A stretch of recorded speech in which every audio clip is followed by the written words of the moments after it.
Good afternoon, everybody, and welcome to my latest episode of Lifting the Curtain. And today's a good one. I am sat in one of the most iconic restaurants in the world, the Fat Duck, and I'm sat with an absolute powerhouse of our industry and front of house legend and MD of the Fat Duck Group, Simon King. So Simon King is someone who's really shaped my career. He's a personal mentor. I've worked with him as well in the past. He was my first ever boss in London at the Savoy. But what more importantly is, in this episode, we get to learn what it actually takes to run these big restaurants, the expectation, the pressure, and the challenges. And not only that, Simon's very, very good at challenging himself. He's about to run a triathlon, which is 70.3 miles, and that's coming up very soon as well. So we learn what it's like to push yourself personally and professionally in this episode. You'll be able to take lots away and really learn from it. So I hope you enjoy it. So good afternoon, everybody. Great to be here at the Fat Duck for Series 3. And I'm super privileged to be interviewing and hanging with one of my mentors and one of my industry leaders and an actual professional icon for me. So Simon King, who's currently the Managing Director of Fat Duck Group. Simon, great to have you here. Andy, thank you for joining us. How's your morning been? As every start of every week, exciting, positive, and something always new, challenging coming around the corner. So yeah, every week is different, which is one of the great trends of our industry, right? Never 2 days are the same, and you got to embrace it. Mondays are the hardest day for me. It gets easier as you go into the week, but no, always spring in the step, and looking forward to another hard work ahead. Well, firstly, thank you so much for allowing us to film with yourself here at the iconic Fat Duck in Bray. We just spent the last half an hour on the train. It's super easy to get here, but I really wanted to spend a bit of time to you as an industry leader and also someone who I fully respect in our profession and someone who's been such a key component to my career and how I am and helped shape me. We first met in 2004. I remember it very well. Not sure if you do, because you had a whole army of people to work with and manage. But Simon was actually my restaurant manager at the Savoy Grill 2004, first job in London. I was just chef drong for you. So how did you find me? And thanks for employing me. Yeah. Well, it was. I mean, we refer to the good old days, but it was very different. It was 20 years ago, and pretty tough set of circumstances. I think we were less than a year into the Savoy Grill. We got Gordon Ramsay and Marcus Waring, both keen for it to be a success in an iconic restaurant that's over 120 years old, 114 years, I believe it was at the time. And as a lot of new openings, there was a lot of change early on. I think at the time my approach was pretty firm and pretty direct, and probably nowhere near as subtle as it is now. But you came along, bright-eyed and bushy-tailed from Devon, and did make an impression. It did make an impression, and as I said, in London is tough, and anyone who comes from outside London, to come into London's not easy, but to come into a new opening, to come into what was turning into one star, and right off the back of Claridge's, this momentum that Gordon and Marcus had created was monumental. So I feel extremely privileged and proud to be part of that. I was with him for 5.5 years, and after all, Hossa Road, Savoy Grill was my baby. So you came in, and you said you weren't overwhelmed by it, even though many often were. I remember not being that good, to be honest with you. Well, I wouldn't say not good. I just think the step up was huge. It was a huge leap, and a lot of people fall. They don't hang on when they need to hang on. They don't dig in. They need to dig in, and that's a trait that you have in spades. You push on, and actually, the harder it gets, the better you are. And it's huge. I mean, I'm extremely proud of what you've become from then, and I can't take all the credit, but to see you so resilient at the beginning, and I think that resilience has a great trait for anyone in our profession. It doesn't come naturally. It's not easy, and often most things that you have to work hard for, you have a lot more in return, right? So 100%. You get out what you put in, and one of my sayings I refer to quite a lot is many people don't realize they go far off on their first wind to find out how to have a second wind, and it's too easy to to quit or to It's really funny you say that, because you would never know, because you're my manager, but I actually, after the first sort of 4 weeks, I was finding it super difficult, and I actually made a pact to myself. I'm going to give myself 2 more weeks, and if I get shouted at again, or if I don't like it, or if something happens, I'm going back home. And it got to the 2 weeks. Of course, I'd been shouted at. It was hard. I'd made mistakes in that 2 weeks, and actually, I was like, you know what? I'm not quitting this. This is fantastic. You know, it's such a beautiful restaurant. There's so many people to learn from, and so many things for me to be taught. That was a pivotal moment. I had that pivotal 2 to 3 week period. Yeah. And it was actually myself, and I won't name the head waiter, but it was myself and another head waiter. We went and made the same pact.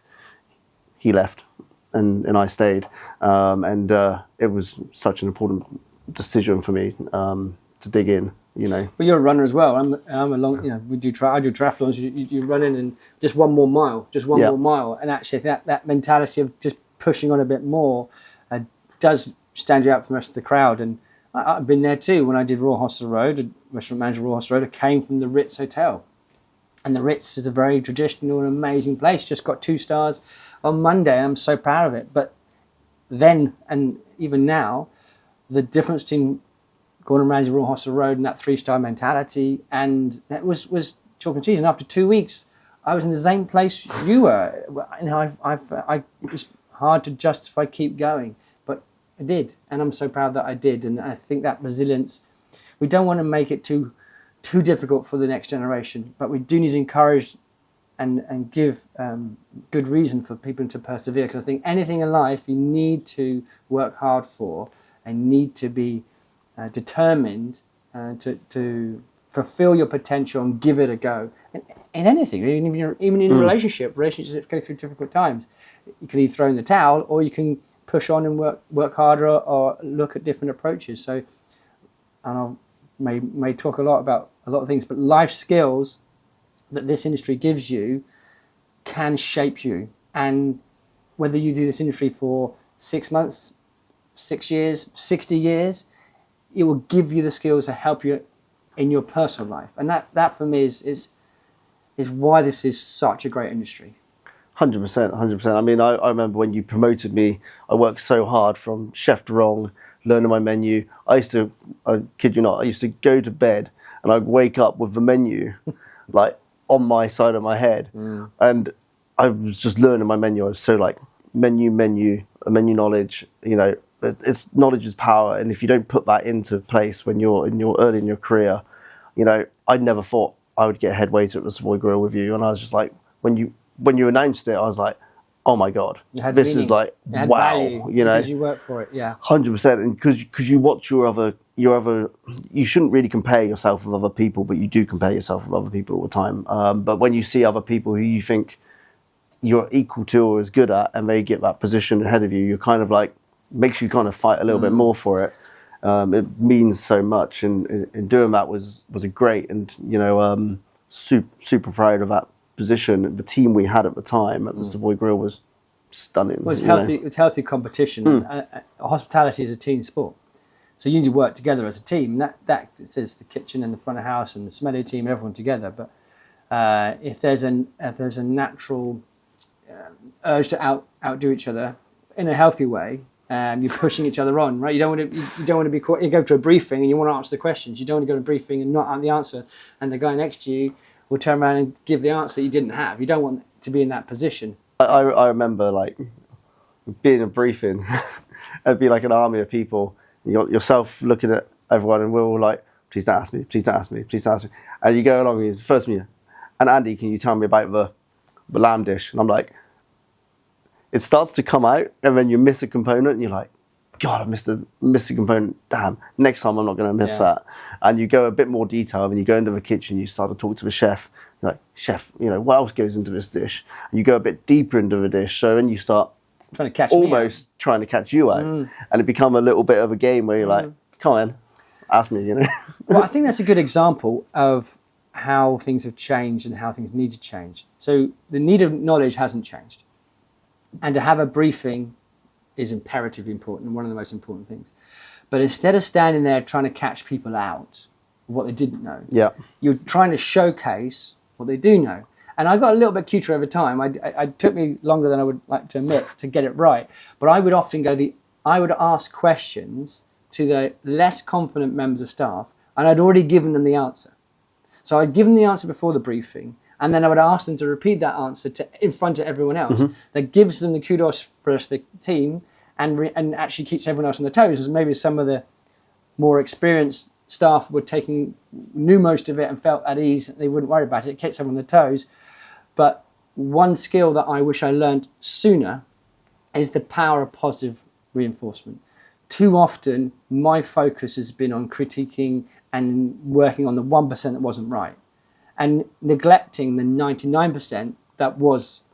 Yeah. And whether that's punctuality, appearance, knowledge, pressure, now more than ever, we need to celebrate and rejoice what they are doing right. And then we can blend in what they need to do better, rather than just saying, this element was not good enough, you need to improve. It's important you said that, because for me now, my management style is it's okay to make a mistake, as long as you learn from it. You can make a mistake once or twice or 3 times, but if you make it 10 times, then you're not learning, and maybe we're not training properly. But if you start to learn from those mistakes and build confidence, you see people sort of like grow. I mean, coming back to your earlier career of Ramsey, so I feel privileged to be part of Ramsey back in the day of that particular Gordon Ramsay era. You know, we had Angela Hartnett. You know, the Mays didn't exist back then. We literally just had Savoy, Claridge's. We had Connaught, you know, Royal Hospital Road. It was a very, very unique company. I felt very privileged what it was about, and Petrus, and you were restaurant manager of one of the most prestigious restaurants in the whole country and the whole world, you know, Royal Hospital Road. What did it feel like when Gordon sort of handed you the keys and said, off you go as restaurant manager? How did you feel? Well, first of all, he gave me a job. He gave 2 people the same job. So I just won Young Chef, Young Waiter of the Year. So 2000. So I often refer to, you know, when I first came to London, I thought it was really good. And then I realised that actually I wasn't that good. And then I got the job in the Ritz. And then I became the #1 head waiter in the Ritz. And I thought, now I know what I'm doing. And I won that Young Chef, Young Waiter of the Year in 2000. And I thought, now I know what I'm doing. And I went to Royal Hospital Road, and I thought, I've got a lot to learn. And that for me was always refreshing, because I'm pushing myself. I'm in difficult environments. But when Gordon gave me the job, he actually employed another restaurant manager at the same time. We started at the same day. Wow. And I was, you know, did not go for stride. In fact, it didn't change. I don't think it changed me inside a bit. I knew within one day that there'd be one person standing, and it'd be me. I was never worried about that. Can you name names on the second one, or all I can say is the first day of work, when Gordon walked in, he was very like, "Oh, I'm so happy to be here," and very subservient, which was great, but respectful. But I felt that my stance shouldn't. I think he is as lucky to have me as I am to be with him, and I was still obviously respectful, and I was good to see him, but I played that down, and because at the end of the day, if you're good at what you do, they are lucky to have you, and I know I'm lucky to have amazing staff in this restaurant, and I need to appreciate that. And it's not about them appreciating me giving them 3-star experience and Fat Duck experience, which is one of a kind. It's actually us working together as a family and as a unit to deliver something special. And how that feels to you as an employee is important, because that feeling will translate into your guests. And that's why I keep going on about how important it is, that dynamic and that culture. And that culture comes from the top. So Gordon was cooking then. You know, when we worked with Gordon, I've seen him behind the pass. Yeah, he was cooking, and actually he's a phenomenon in what he does, and he continues to, I think, demonstrate what that true drive is, because he's just, you know, and I believe this year is going to be one of his biggest years. So I feel very lucky to have worked so closely with him. I think that relentlessness that he installed in you, also you installed in me and everyone else who you sort of managed and worked with at the time. Being resilient and being relentless, and those 2 years, I wouldn't swap a day. No. There's things that I remember and think, oh, that maybe shouldn't have happened, and it wouldn't happen in this current day and age. But I wouldn't swap a day for that. It's never mundane. It's never boring. It's always exciting, sometimes terrifying. But I think you're pushing. We were pushing ourselves in so many ways. In fact, actually, Gordon said one advice he gave me was, don't make Savoy Grill anything like Royal Hospital Road, or don't try, because it's a much bigger beast. Of course, that meant to me I get as damn close to that as possible. So we were pushing levels that were a little bit unrealistic with going on service and table service. But we had a mission, we had a focus, we had an objective, and what we did was great. How we did it, I don't think, upon reflection, necessary was. When at the time we did what we did best, and my mentor at the time was Gordon, and that's how he led, and look how successful he is, and was then in particular. So that's what I inherited, and I went for it, and it proved to be, in many ways, a fantastic success. But upon reflection, there's always things you can do better, and the way in which we work, and how we communicate with our teams, and how we now train and inspire has to evolve. How we cook is involved, how we serve is involved, how our guests look upon hospitality has evolved. So how we go about inspiring the next generation needs to follow that evolution as well. And for me, that is for us to do things differently, not for the young people to do differently. Is how do we adapt our 100%. knowledge, our skills, our messaging to inspire, to hopefully create a buzz and excitement that we thrived on 20 years ago. Yeah, how do we inject that into the next generation of front of house? I mean, for me, I was working in Alaska on the cruise ships, and I hadn't watched TV for like a year because we just didn't really have TVs in our bunks. And so I didn't even know anything about Celebrity Chef. I didn't know anything about Gordon. So when I hit London, I was like, Gordon was just for me. I didn't ever see him on TV or Marcus. No. I didn't know about the Celebrity Chef culture. Talking about that sort of Celebrity Chef culture now, obviously we've been living it in the last 20 years. Do you now see that there's going to be a bit more of a focus and a spotlight turning onto what we do as a profession, as front of house, us looking after guests, the skills we've got, when we stand in our restaurants and we look after 150, 200 guests, plus the staff, all the expectation, everything is on us on a day-to-day job. Do you see that becoming a bit more prevalent going forward, or, a bit more focus on that? Do you see it with people like Fred Sirix and yourself? Well, I think there has been improvement, but the gap between the profile of what a chef is in the public and what a waiter or a front of house employee is, that's still, there's a chasm between it. And that's for obvious reasons, because we can relate to the chefs, the cooking in the cook school, the classroom experience, and you can see it. You can see what they do. You can read recipe books. You can cook their dishes. And from a certain extent, on the wine front, it's had a bit more exposure because of wine recommendations, and even in the bars, you can make these drinks. But one true service, hospitality, you feel. Now, I can't trace that feeling in the camera, but you can feel it if you come into that place, and that's very hard. Also, our industry doesn't require qualifications and etc. It isn't always seen as a profession, and a lot of the bad rep of unsociable hours, not necessarily competitive pay and working conditions, often are headlines.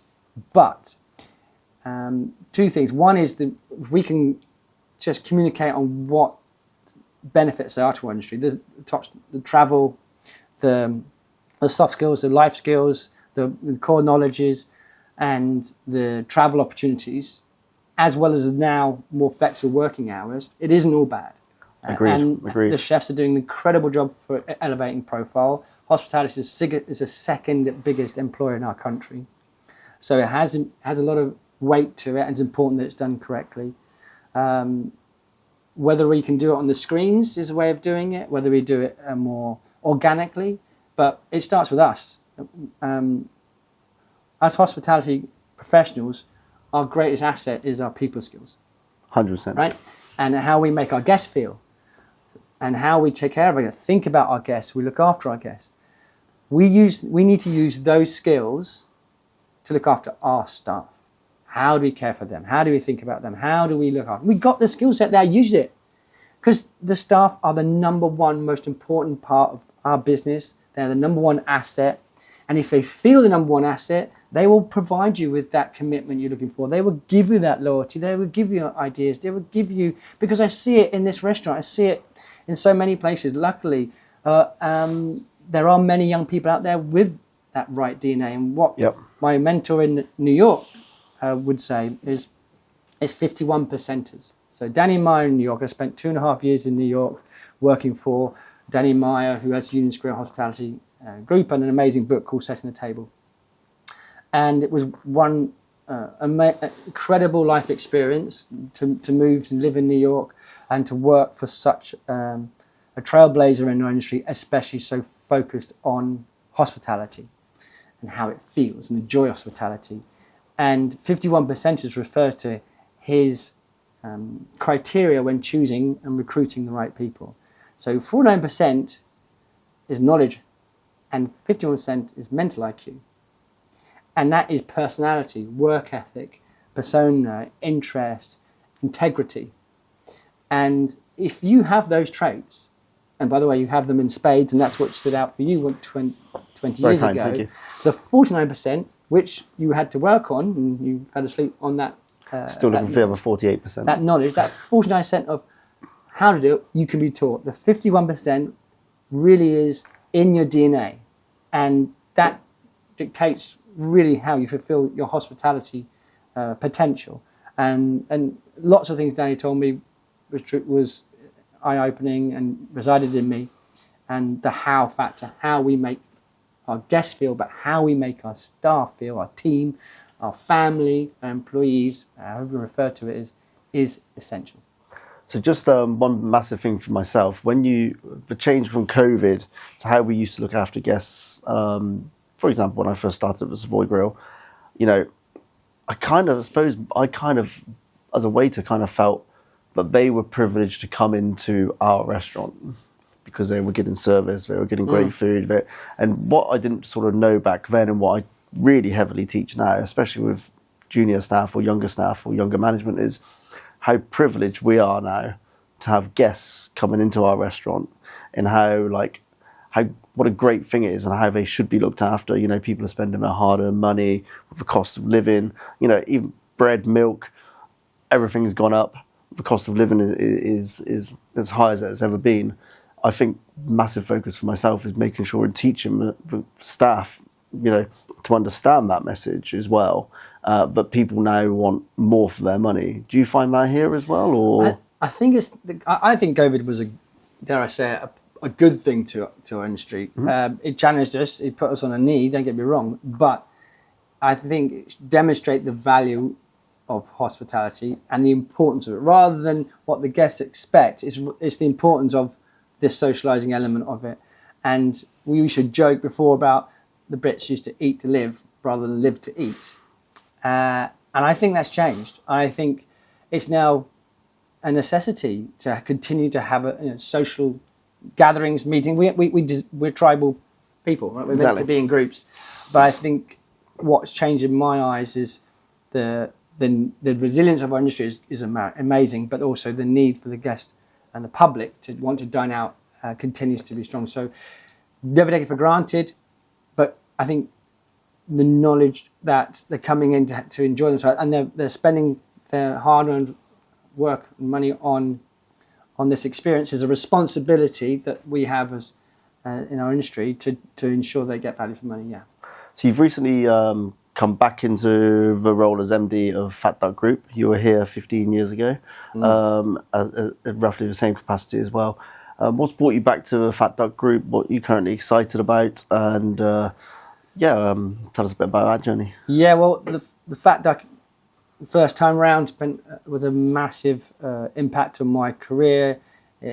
Yes, I had time with Gordon before, but it just reinstated where I belong. And I feel the Fat Duck is more unique than anywhere else and than anything else. And that's, you have the saying of, you don't realise what you got until it's gone type thing. There was an element of, when I moved to New York. I couldn't turn that down. So I left at a time when the Fat Duck was going to Australia, and I went to New York. And again, I wouldn't change a thing, but there was perhaps in the back of my mind unfinished business, and the uniqueness of this business and Heston and his impact on me and my career was when the call came, there was only ever going to be one answer. And that, what a call to take, huh? yeah. And he started with "Hello, you." It's like, you had me at "Hello, you," yeah. But yeah, to come back is and to be asked to return is extremely humbling. But now I need to repay that faith. And with Jockey returning as well, the two of us are here to once again, push the barriers of hospitality, to lead and inspire the team, to take Fat Duck Group and Heston's with Heston's guidance, and to really grow the business and to fulfill the potential that you can argue was lost. And Heston's in a great place. Creativity is bubbling again, and with Jockey, he's one of the most talented chefs and of his generation. To have him with Heston is pretty phenomenal. So I'm just sitting here and benefiting from that, and doing what I can to lead and inspire the team and just shape a really positive, exciting future. Well, like I said at the start, it's an absolute honour and privilege to be sat in one of the most iconic restaurants in the UK and the world. There's been a few changes here recently, right? You've just introduced an a la carte menu. Yeah. Because historically you've always done tasting menu here, right? So tell us a bit about the reasons why and how that's come about. Well, the Fat Duck is 30 years young, so it is quite a milestone. Initially, there was an a la carte menu, and then moved to tasting. And we felt that it'd be a great opportunity to showcase that journey. We wanted to make it a little bit more accessible, because a tasting menu only is quite a significant investment, especially for 2s and 3s and 4s. And also the time, things have changed. So having a 2.5 hour, 3 hour meal isn't necessary for everyone. So you can come in a la carte, have 3 courses with a few extra courses that thrown in as little surprises. But ultimately, that experience could be 2 hours comfortably, and it's been a great success. Also, a bit of variety. I believe in one size fits one. So in everything we do, in how we speak to individuals, but what our guests want.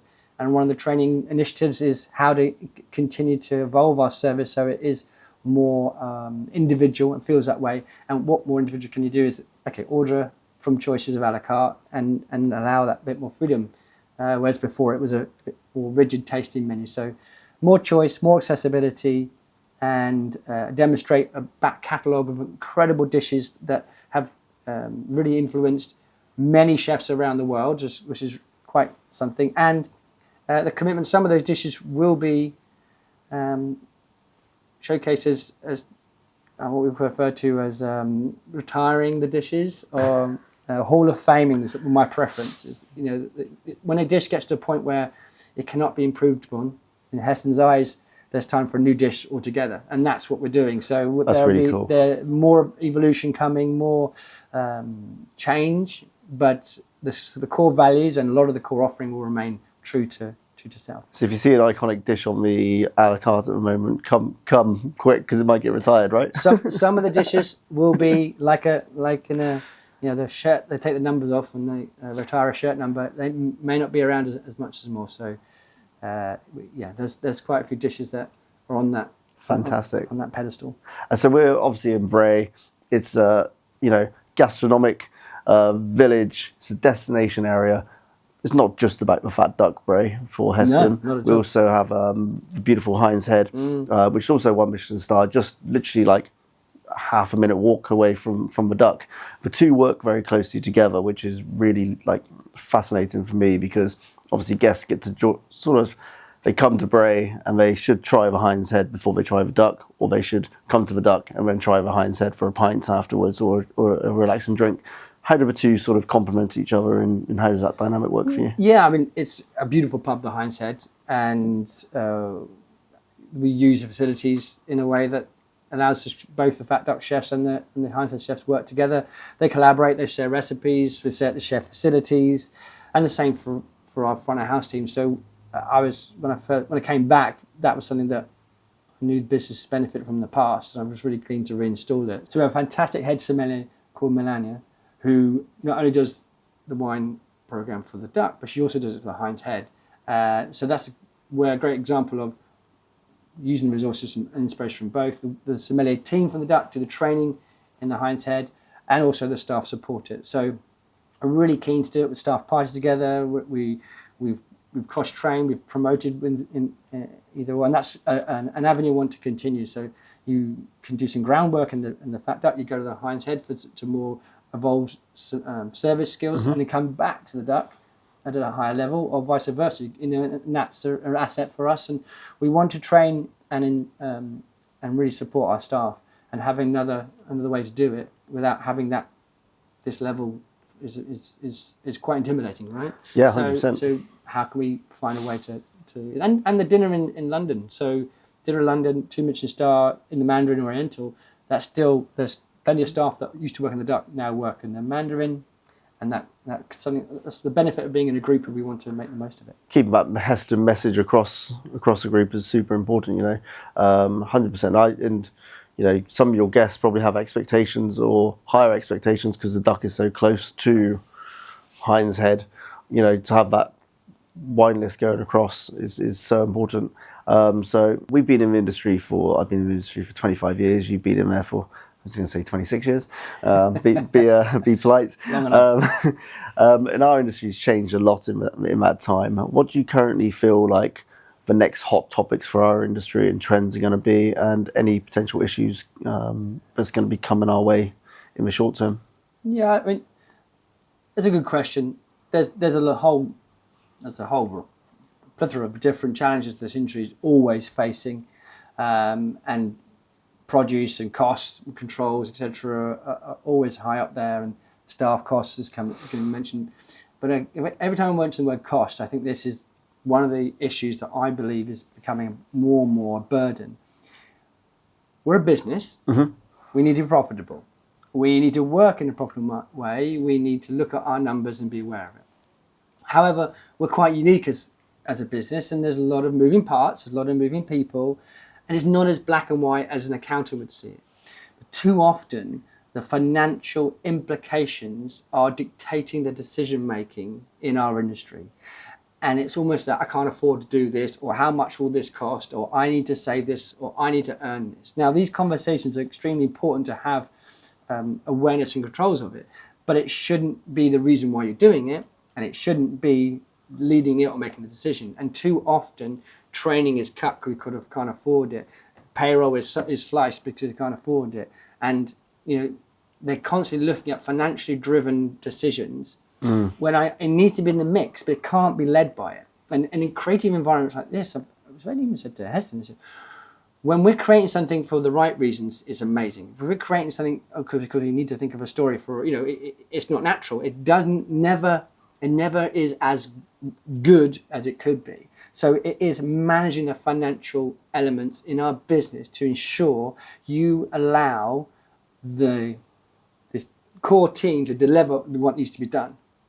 So I think that financial pressure, and with the payroll inevitably playing a massive part in every hospitality business, this is under more scrutiny with the changes that are happening. And that leads quite nicely onto the minimum wage, national insurance changes, the changes to the trunk system, which is often a topic everyone stays clear of. I personally feel that the trunk changes could and should have a very positive impact on us as a profession. It will, if done correctly, the new trunk system, which means that the vast majority is distributed straight away and therefore given to the staff that earned it, rather than having it partially guaranteed and fixed, it fluctuates with your business levels and your staffing levels. I think for me, we mentioned the word trunk, and it makes me kind of smile and sort of hurt inside a little bit. It's always been such a grey area of our industry, and now the spotlight is a bit more on it, and it's a bit more open, and people can see what happens to people's trunk. I still get guests ask me, what's happening to my tips? And I'm like, well, just so you know, 100% of your tips now go to the staff, and they go, oh, so that's fantastic. And any cash tips, I'm like, I want nothing to do with cash tips. Or as a manager, I'm like, that's all to the staff. Everything's to the staff, and rightly so. And well, my philosophy is slightly different. My time in the States, it can be extremely lucrative to have this system where you look after your staff, you retain your tips, but it's a team sport, and too often the glamour of a captain, as they are over there, or a head waiters over here, or a bartender for that matter, they can do extremely well, but the bar back and the chef de rang and the kitchen porters and everyone else, they're not entitled to it in the States in particular. It's a team sport. It needs to be pulled. But if the team works efficiently together and they impress everyone and the guests, then they should benefit from that. And in the past, you could earn the same in December as you would in January. And that for me is ludicrous. So the financial challenges is tough on the business. Landlords, government, everyone is doing their best to make it as hard for restaurateurs to really thrive. But we're very resilient and very, very creative. And if we can continue to have that resilience and work together, we'll find ways to overcome it. Technology has helped. I think using technology is important. About how we operate and how we can adapt to the new change of climate and the challenges we face. Time will tell. But that's a big thing for me. I mean, one thing for me that I notice with my clients and people I currently work with is it's not just a case of, obviously we've got all these extra costs going onto, the business. It's not just a case of us just going, well, you know what, we'll put an extra £1 on everything, because moving the costs across to the guest is also a problem for us as well.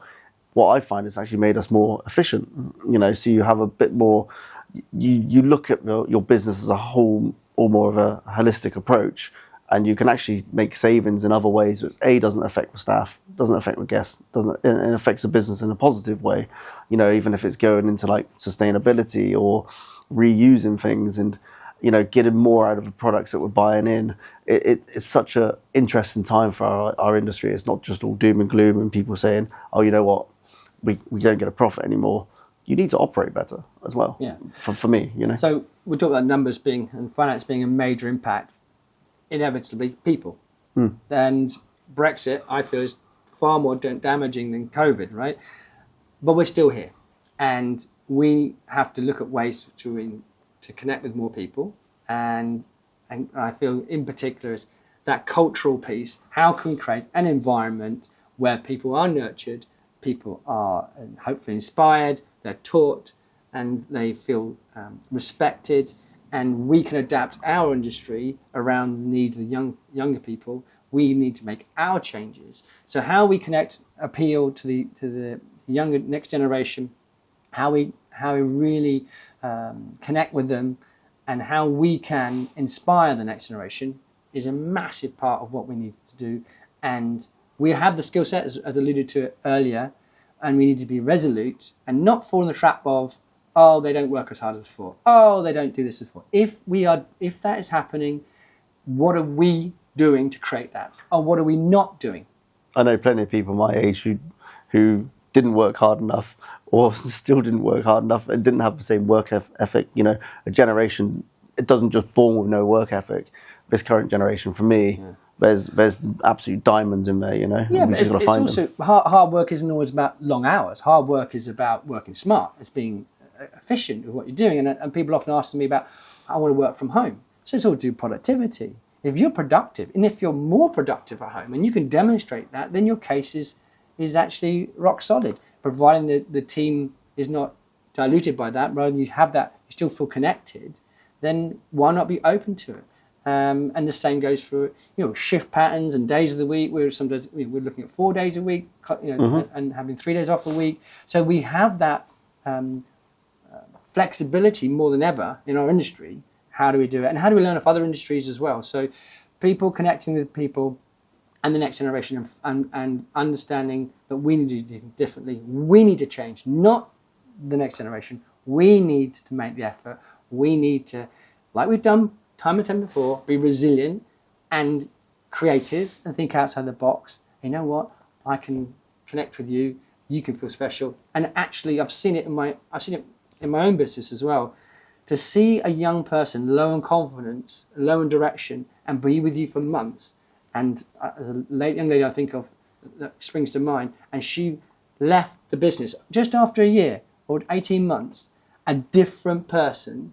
It gives me goosebumps just thinking about it. It's amazing. And that's what we can do, and that's what we can do with a whole variety of different backgrounds, different languages, different challenges. Our industry is open to everyone, and if you have that 51%, you can do anything you want, anywhere, anytime, and that is incredible. It's so rare, and that's what makes our industry so good. And if one knew that, then I think we have more appeal. 100%. So talk about the next generation and people coming through.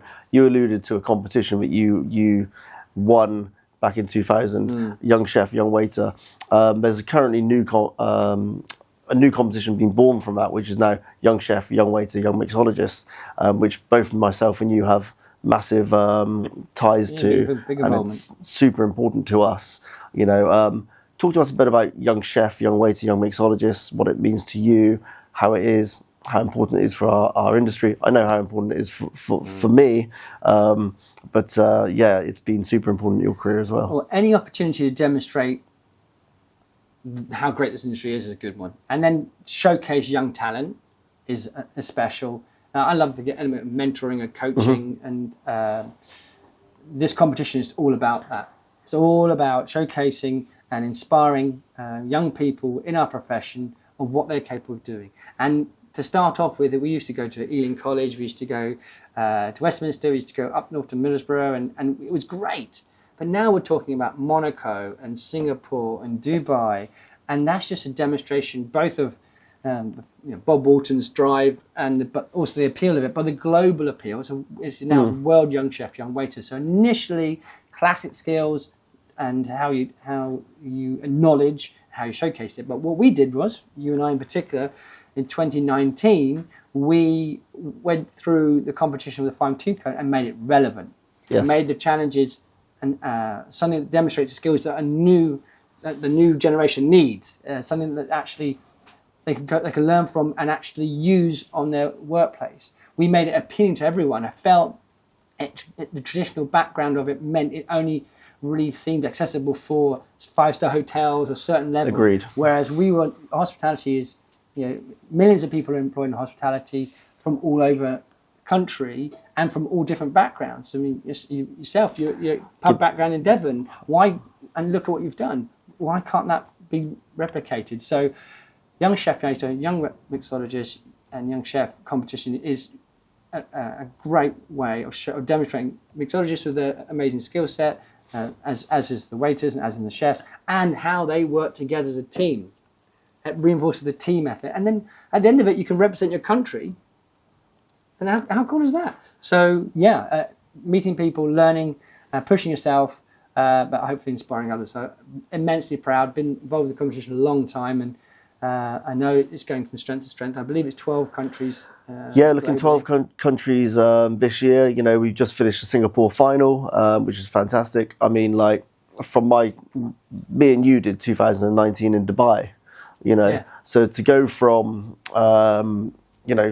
your chef de rang and your head waiter to standing next to you and helping run a competition, which is now a global competition, is like, wow. I mean, I know the cliche is, if I can do it, then you can do it. But our industry is all about, you can do it. If you have the right mindset, like you said, of the 51%, you got the 51%, you're virtually there, to be honest with you. If you have that mindset just to be like, that relentless to learn, then this career and hospitality can pretty much take you anywhere you want to go. I've opened restaurants in Saudi Arabia. I'm like, huh?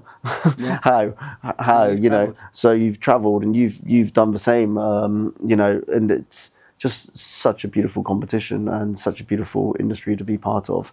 It's a privilege to be working with you on times. That. And if you're young enough, do it. If you're not young enough, and get someone to do it, because the rewards are great, and cannot tell you enough how much of an impact it had on me when I said I won it 25 years ago, and when I met after winning it, it was no coincidence that I was then meeting Gordon Ramsay, and I got that restaurant manager of a 3 Michelin-star restaurant that set me up. So you could argue that led to some incredible experiences for me. So it just opens the door and connects you with all the right people. So definitely competition that's it's close to my heart, but is very valuable in our industry. Great. Shall we move on to fresh topic? Yeah, so that was great. That was a good wrap there Yeah. as well. Let's go Just flowing. to It's easy. It's like bang, bang, bang. YBCC now. Yeah, how did you employ me? Okay, and it's recording. I got 5 minutes. I got 12 o'clock. 5 minutes. You can do what employed me in about half a second. No? Ready? So how do we start? How do we Yeah, just so you tie in? Well, you can just say like. Or reconnected, it's great to be working together again. Yeah. Okay. Yeah. Okay. Just say like, hey, it's great to be working together now. Just so. Yeah. Question. YBCC. Just keep it as Okay. Cool. real as that. Cool. Go. So I first started working with Simon in 2004. We've worked with each other across our careers sporadically, but recently you've reached out to Burnt Chocolate Consultancy for a little bit of help. Why did you reach out to me? Yeah, good to have you. Well, trust. I know you can deliver. The support and experience you bring is second to none, and that is what I need. I need to make an impact. I can't be everywhere. Mm-hmm. So if I can't be everywhere, it's all about surrounding yourself with the right people. And I know with getting you on board, that's what you bring, and you've clearly made an impact for all to see, and from the very first minute. So if you need someone to come in and just have that demonstration of what it's about, that's what you have. So it was very clear for me, bringing you B2C into the Hinds Head in particular, to give that reassurance and to allow me to sleep at night. As I said, we have Dubai, we've got London, we've got Bray. As I said, it's only one of me, but having you here and giving that guidance and reassurance has been excellent. And now we're going to work on the second phase of areas which we can improve and work on. And it is a collaboration, Mm-hmm. right? And that's 100%. what it's about. It's about collaborating with all your partners. And this group of restaurants has always benefited from we're collating and collaborating with a variety of third parties to help out. So it was, for me, brings another expert in, will only speed up the process, and it's been fantastic. I've absolutely loved working closely with yourself. If anyone wants to reach out to you or ask you any questions, how can they contact you? Yeah, thanks for having me. Yeah, so Simon King, front of house, so FOH on Instagram is a great way of getting through to me. I'll check it out regularly. Otherwise, on my LinkedIn page, another opportunity for you. So feel free to get in touch. Any questions, happy to help, and any advice, here for that. Fantastic. Well, thanks very, very much for your time, Simon. I know you're super busy. You're in and out of meetings all day, but thanks so much. Great to see you. Absolute Thank you. pleasure. Thank Cheers. you.